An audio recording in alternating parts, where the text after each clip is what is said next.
Si vous souhaitez être à la une du meilleur de l'actualité camerounaise, alors vous êtes au bon endroit. L'information de qualité vous est proposée sur votre nouvelle chaîne YouTube, Média d'Afrique TV. Eh bien, mesdames et messieurs, une fois de plus bienvenue pour cette nouvelle analyse vidéo. Pour vous qui êtes nouveaux, retenez que nous sommes une équipe d'experts analystes, spécialisés dans les affaires politiques, dont l'objectif majeur est de vous informer en continu des faits et gestes, politiques, économiques et sportifs qui fait rage au quotidien. Bien sûr, il suffit de vous abonner et d'activer la petite cloche pour rester toujours à l'écoute de la une. À noter aussi que vos commentaires sont toujours les bienvenus. Bienvenue sur Média d'Afrique TV. Aujourd'hui, nous vous présentons une analyse approfondie des récents développements au sein de la Société nationale des hydrocarbures, SNH, au Cameroun. Alors que le président Paul Biya est en déplacement en France, le sort d'Adolphe Moudiki, directeur général de la SNH, se décidait à Yaoundé. Nous allons revenir sur les détails de la réunion extraordinaire du Conseil de la SNH, présidée par Ferdinand Ngo, et les implications de cette session pour l'avenir de la société et de ses dirigeants. Restez avec nous pour une analyse complète. Hier mercredi, le président Paul Biya et son épouse ont quitté le Cameroun pour se rendre en France. Pendant ce temps, à Yaoundé, dans les bureaux du Palais d'Etoudi, une réunion cruciale se tenait au sujet de la SNH. Le conseil d'administration de la SNH s'est réuni en session extraordinaire sous la présidence de Ferdinand Ngo, ministre d'État et secrétaire général à la présidence de la République, SGPR. Cette réunion, qui a duré 3 heures, a été marquée par des discussions intenses et des décisions importantes.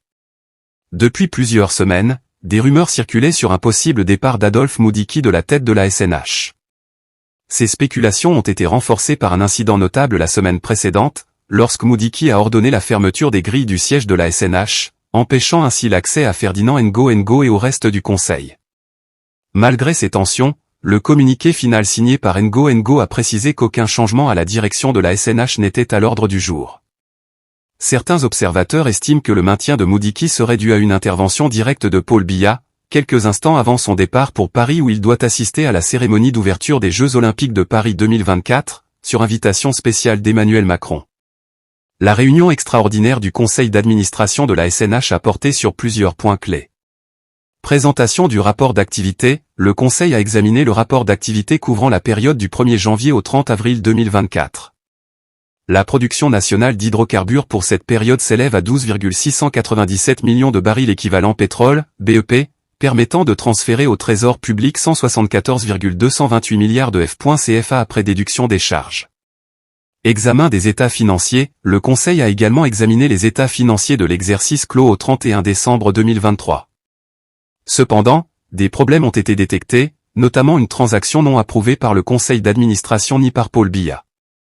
Un point particulièrement controversé a été relevé dans le rapport présenté par le commissaire aux comptes.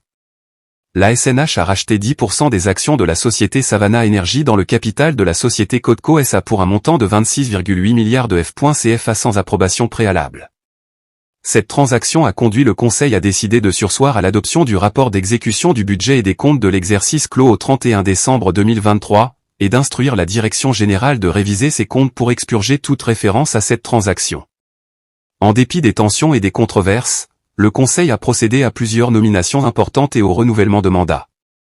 Nomination de responsables, certains responsables ont été nommés pour occuper des postes stratégiques au sein de la SNH.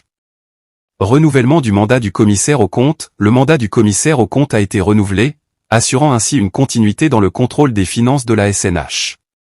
Membres de la commission interne de passation des marchés, les membres de cette commission ont également vu leur mandat renouvelé, garantissant la transparence et la régularité des processus de passation des marchés. La réunion extraordinaire du conseil d'administration de la SNH du 24 juillet 2024 a été riche en discussions et en décisions cruciales. Alors que Paul Biya est en France, le sort d'Adolphe Moudiki semble être temporairement assuré, mais des questions subsistent quant à l'avenir de la direction de la SNH et aux implications des transactions controversées. Nous continuerons de suivre de près cette situation et de vous tenir informés des développements futurs. Merci d'avoir regardé cette analyse sur Média d'Afrique TV. N'oubliez pas de vous abonner, de liker et de partager cette vidéo. Laissez-nous vos commentaires et vos questions ci-dessous. À bientôt pour une nouvelle vidéo d'analyse.